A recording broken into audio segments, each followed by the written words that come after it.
ಗಲಾಟೆ ಮಾಡಬೇಡಿ ಪ್ಲೀಸ್.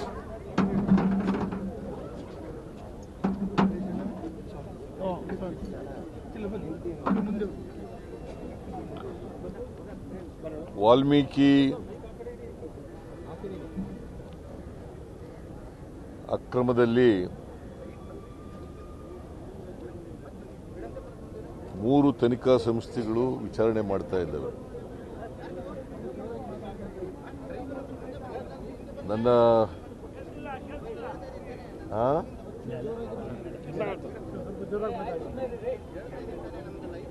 ಒಂದು SIT, ನಾವೇ CIDಯಿಂದ SITನ ರಚನೆ ಮಾಡಿದ್ದೀವಿ.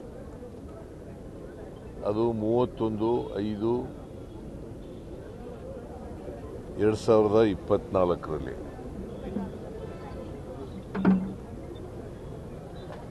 ಆಮೇಲೆ 3/6/2024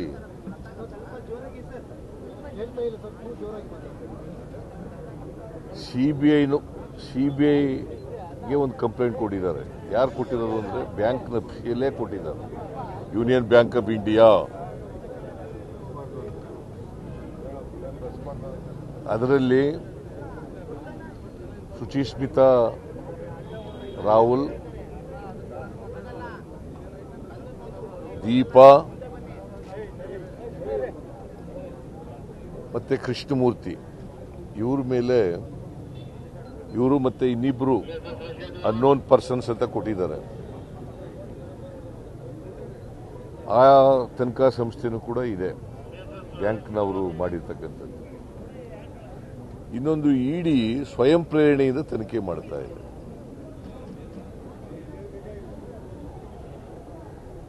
ಬಹುಶಃ ಒಂದೇ ಹಗರಣದಲ್ಲಿ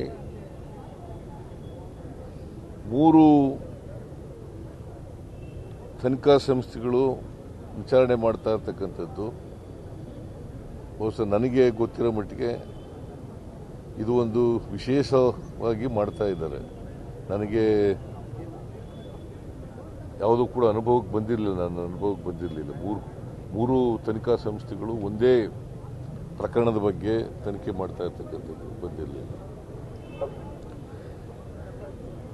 ನಾವು ವಾಲ್ಮೀಕಿ ಅಭಿವೃದ್ಧಿ ನಿಗಮದಲ್ಲಿ ಅಕ್ರಮ ನಡೆದಿಲ್ಲ ಅಂತ ಯಾವಾಗಲೂ ಕೂಡ ಹೇಳಿಲ್ಲ.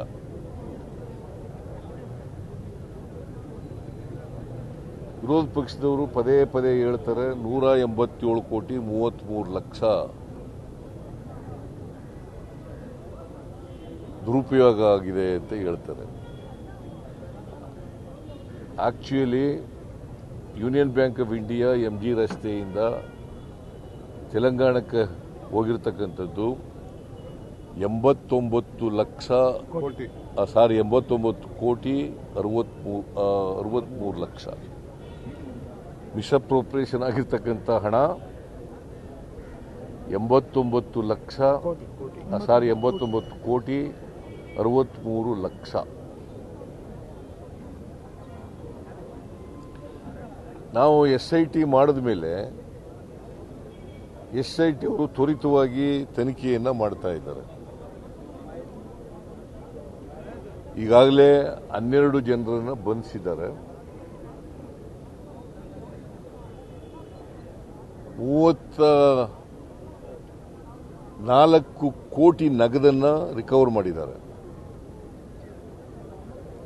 34 ಕೋಟಿ ನಗದನ್ನು ರಿಕವರ್ ಮಾಡಿದ್ದಾರೆ. ಯಾಕಂದರೆ ಈ 89,63,00,000 ಅಲ್ಲಿ ಬೇರೆ ಬೇರೆ ಜನರುಗಳಿಗೆಲ್ಲ ಹಂಚ್ಕೊಬಿಟ್ಟಿದ್ರು. ಸೊ ಅದನ್ನು ಕೆಲವರಿಂದ ರಿಕವರ್ ಮಾಡಿದ್ದಾರೆ. 34 ಕೋಟಿಯಷ್ಟು ಹೆಚ್ಚು ಹಣನ ರಿಕವರ್ ಮಾಡಿದ್ದಾರೆ. ಇನ್ನು 46 ಕೋಟಿ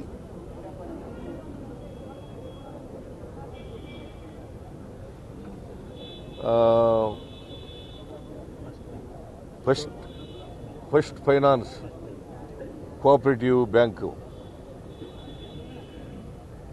ರತ್ನಾಕರ ಬ್ಯಾಂಕ್ ಲಿಮಿಟೆಡ್ ನಲ್ಲಿ 46 ಕೋಟಿನ ಸೀಜ್ ಮಾಡಿದ್ದಾರೆ. ಒಟ್ಟು 85 ಕೋಟಿ 25 ಲಕ್ಷ ರಿಕವರ್ ಮಾಡಿರ್ತಕ್ಕಂಥದ್ದು ಮತ್ತು ಸೀಜ್ ಮಾಡಿರ್ತಕ್ಕಂಥದ್ದು 85 ಕೋಟಿ 25 ಲಕ್ಷ. ಒಟ್ಟು ಮಿಸ್ಅಪ್ರೋಪ್ರಿಯೇಷನ್ ಆಗಿರ್ತಕ್ಕಂಥದ್ದು 89 ಕೋಟಿ 63 ಲಕ್ಷ.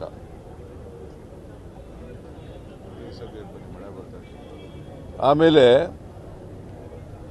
ಇದು SIT ಅವರು ತನಿಖೆ ಮಾಡ್ತಾ ಇದ್ದಾರೆ, ರಿಕವರ್ ಮಾಡಿದ್ದಾರೆ, ಅರೆಸ್ಟ್ ಮಾಡಿದ್ದಾರೆ, ಎಲ್ಲ ಆಗಿದೆ. ಹೆಚ್ಚು ಕಡಿಮೆ 90% ತನಿಖೆ ಮುಗಿದಿದೆ SIT ಇಂದ. ಅವರು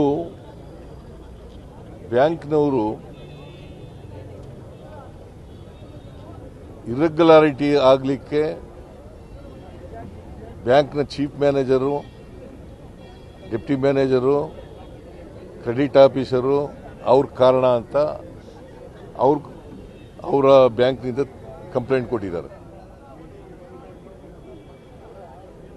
ಇದು ತನಿಖೆ CBIನವರು ಮಾಡ್ತಾ ಇದ್ದಾರೆ. ಇನ್ನು ಅವ್ರು ಏನು ಮಾಡಿದ್ದಾರೆ ಅಂತ ನಮಗೇನು ಗೊತ್ತಿಲ್ಲ. ಆಮೇಲೆ ED ಅವರು ಅವರೇ ಸುವೋಮೋಟೋ ತನಿಖೆ ಪ್ರಾರಂಭ ಮಾಡಿದ್ದಾರೆ.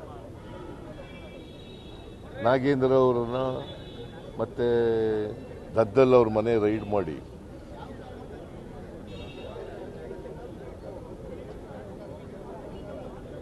ನಾಗೇಂದ್ರ ಅವರನ್ನ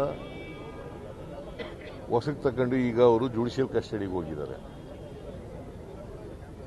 ನಿನ್ನೆ ಜುಡಿಷಿಯಲ್ ಕಸ್ಟಡಿಗೆ ಹೋಗಿದ್ದಾರೆ.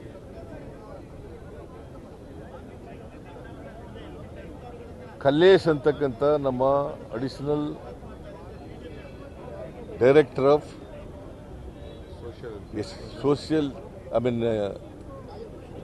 ಶೆಡ್ಯೂಲ್ಡ್ ಟ್ರೈಬ್ ವೆಲ್ಫೇರ್ ಡೆವಲಪ್ಮೆಂಟ್ ಇಲಾಖೆ ಅದರ ಅಧಿಕಾರಿ ಕಲ್ಲೇಶ್ ಕಲ್ಲೇಶ್ ಅವರನ್ನ 2 ಸಾರಿ ಕರೆದು ವಿಚಾರಣೆ ಮಾಡಿದ್ದಾರೆ ED ಅವರು. ಅವ್ರೇನು ಹೇಳ್ತಾರೆ ಅಂತಂದ್ರೆ, ಇವರು ಸ್ಟೇಟ್ಮೆಂಟ್ ಕೊಟ್ಟಿದ್ದಾರೆ. 2 ದಿನ, ಮೊದಲನೇ ದಿನ, 2ನೇ ದಿನ ಸ್ಟೇಟ್ಮೆಂಟ್ ಕೊಟ್ಟಿದ್ದಾರೆ. ಸ್ಟೇಟ್ಮೆಂಟ್ ಕೊಟ್ಟರು ಕೂಡ ಇವರು ಚೀಫ್ ಮಿನಿಸ್ಟರ್ನ ಮತ್ತೆ ಬೇರೆ ಮಂತ್ರಿಗಳನ್ನ ನಿಮಗೆ ಆದೇಶ ಇದೆ ಅಂತೇಳಿ ಬರ್ಕೊಡಿ ಅಂತ ಒತ್ತಾಯ ಮಾಡಿದ್ದಾರೆ. ED people have forced Kallesh to mention my name and also the other ministers that on the direction of the chief minister the money has been released because 43 ಕೋಟಿ 33 ಲಕ್ಷ ಟ್ರೆಜರಿಯಿಂದ ಹೋಗಿದೆ. 43 ಕೋಟಿ 33 ಲಕ್ಷ ಟ್ರೆಜರಿಯಿಂದ ಹೋಗಿದೆ. 187 ಕೋಟಿನಲ್ಲಿ 187 ಕೋಟಿ 33 ಲಕ್ಷದಲ್ಲಿ 43 ಕೋಟಿ ಟ್ರೆಜರಿಯಿಂದ ಹೋಗಿದೆ. ಅದಕ್ಕೂ ನಮಗೂ ಸಂಬಂಧ ಇಲ್ಲ. ನಮ್ಮ ರೋಲೇ ಇರೋದಿಲ್ಲ, ಫೈನಾನ್ಸ್ ಡಿಪಾರ್ಟ್ಮೆಂಟ್ ರೋಲು ಇರೋದಿಲ್ಲ. ಬಿಕಾಸ್ ಒಂದು ಸಾರಿ ಬಜೆಟ್ ಪಾಸ್ ಆದಮೇಲೆ ಅವ್ರ ಸೆಕ್ರೆಟರಿ ಕೊಟ್ಬಿಡ್ತೀವಿ. ಸೆಕ್ರೆಟರಿ ಇಂಟರ್ನ್ ಡೈರೆಕ್ಟರ್ ಕೊಡ್ತಾರೆ, ಡೈರೆಕ್ಟರ್ ಇಂಟರ್ನ್ MD ಕೊಡ್ತಾರೆ. So this is the procedure.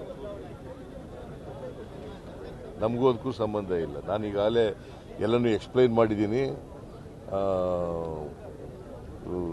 Because ನಿಮ್ಗೆಲ್ರಿಗೂ ಕೂಡ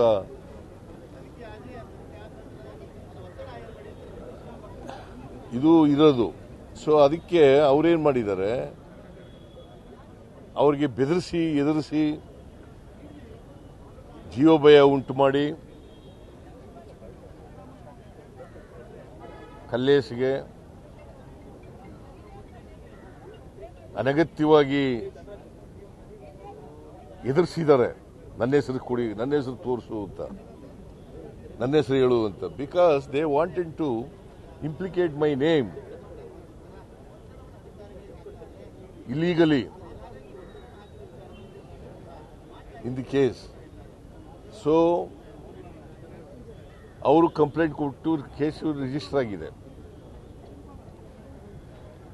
ಕಂಪ್ಲೇಂಟ್ನಲ್ಲಿ ಹೇಳಿದ್ದಾರೆ ಏನೇನು ನಡೀತು, ಇಡಿಯವರು ಏನೇನು ಮಾಡಿದ್ರು ಅಂತ.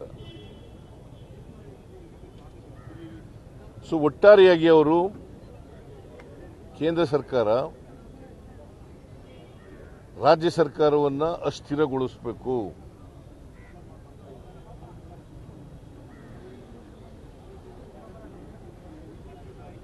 ಮುಖ್ಯಮಂತ್ರಿಯನ್ನ ಟಾರ್ಗೆಟ್ ಮಾಡಬೇಕು, ಅವರ ಇಮೇಜನ್ನು, ಮುಖ್ಯಮಂತ್ರಿಗಳ ಇಮೇಜನ್ನು ಟಾರ್ನಿಷ್ ಮಾಡಬೇಕು, ಸರ್ಕಾರದ ಇಮೇಜನ್ನು ಟಾರ್ನಿಷ್ ಮಾಡಬೇಕು.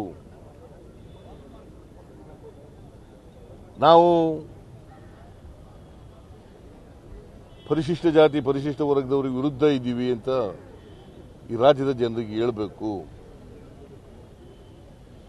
ನಾವು ಯಾವತ್ತೂ ಕೂಡ ಪರಿಶಿಷ್ಟ ಜಾತಿ ಪರಿಶಿಷ್ಟ ವರ್ಗದ ಜನರ ಪರವಾಗಿದ್ದೀವಿ, ದುರ್ಬಲ ವರ್ಗದ ಜನರ ಪರವಾಗಿದ್ದೀವಿ, ಬಡವರ ಪರವಾಗಿದ್ದೀವಿ, ರೈತರ ಪರವಾಗಿದ್ದೀವಿ, ಮಹಿಳೆಯರ ಪರವಾಗಿದ್ದೀವಿ, ಕಾರ್ಮಿಕರ ಪರವಾಗಿದ್ದೀವಿ. ಆದರೂ ಅವರು ಹೇಗಾದರೂ ಮಾಡಿ ಕರ್ನಾಟಕದಲ್ಲಿ ಕಾಂಗ್ರೆಸ್ ಸರ್ಕಾರ ಇರಬಾರದು, ದುರ್ಬಲಗೊಳಿಸುವ, ಅಸ್ಥಿರಗೊಳಿಸಬೇಕು ಅಂತಕ್ಕಂಥದ್ದು ಅವರ ಉದ್ದೇಶ. ಅದಕ್ಕಾಗಿ ವಾಮ ಮಾರ್ಗವನ್ನು ಅನುಸರಿಸ್ತಾ ಇದ್ದಾರೆ. ನಾನು ಸ್ಪಷ್ಟಪಡಿಸಲಿಕ್ಕೆ ಬಯಸ್ತೇನೆ, ಫೈನಾನ್ಸ್ ಇಲಾಖೆಯಾಗಲಿ ಮುಖ್ಯಮಂತ್ರಿಗಳಾಗಲಿ ಇದಕ್ಕೂ ಈ ಹಗರಣಕ್ಕೂ ಸಂಬಂಧ ಇಲ್ಲ. ನಾವು ಹಗರಣ ಆಗಿದೆ ಅಂತೇಳಿ ತನಿಖೆ ಮಾಡಿ, ಈಗಾಗಲೇ ಕಂಪ್ಲೇಂಟ್ ಬಂದ ಮೇಲೆ ಕೂಡಲೇ 31/5/2024 ಕಂಪ್ಲೇಂಟ್ ಮಾಡಿ, ಒಂದು ಚಂದ್ರಶೇಖರ್ ಹೆಂಡತಿ ಕೊಟ್ಟಿರ್ತಕ್ಕಂಥ ಕಂಪ್ಲೇಂಟ್. ಯಾರ ಮೇಲೆ ಕೊಟ್ಟಿರೋದು ಅವರು? ಚಂದ್ರಶೇಖರ್ ಹೆಂಡತಿ. ನನ್ನ ಸಾವಿಗೆ ಕಾರಣ, ನನ್ನ ಗಂಡನ ಸಾವಿಗೆ ಕಾರಣ, ಯಾಕಂದ್ರೆ ಡೆತ್ ನೋಟ್ನಲ್ಲಿ ಇರ್ತಕ್ಕಂಥದ್ದನ್ನೇ ಹೇಳಿದ್ದಾರೆ. ಒಂದು ಪದ್ಮನಾಭ MD, ಎರಡನೇದು ಪರಶುರಾಮ ಅಕೌಂಟ್ ಆಫೀಸರು, ಮೂರನೇದು ಸುಚಿಸ್ಮಿತಾ ರಾಹುಲ್. ಯಾಕಂದ್ರೆ ಅವರು ಸುಚಿಸ್ಮಿತಾ ರಾಹುಲ್ MG ರೋಡ್ನ ಯೂನಿಯನ್ ಬ್ಯಾಂಕ್ನ ಚೀಫ್ ಮ್ಯಾನೇಜರ್. ಡೆತ್ ನೋಟ್ನಲ್ಲಿ ಹೇಳಿರೋದು. ಅವ್ರ ಕಂಪ್ಲೇಂಟ್ನಲ್ಲೂ ಕೂಡ ಇದನ್ನೇ ಹೇಳಿದ್ದಾಳೆ. ಕವಿತಾ, ಶ್ರೀಮತಿ ಕವಿತಾ ಅವರು ಚಂದ್ರಶೇಖರ್ ಅವರ ವೈಫ್. ಸೊ ಅದರ ಮೇಲೆ, ಆ ಕಂಪ್ಲೇಂಟ್ ಮೇಲೆ ಮತ್ತೆ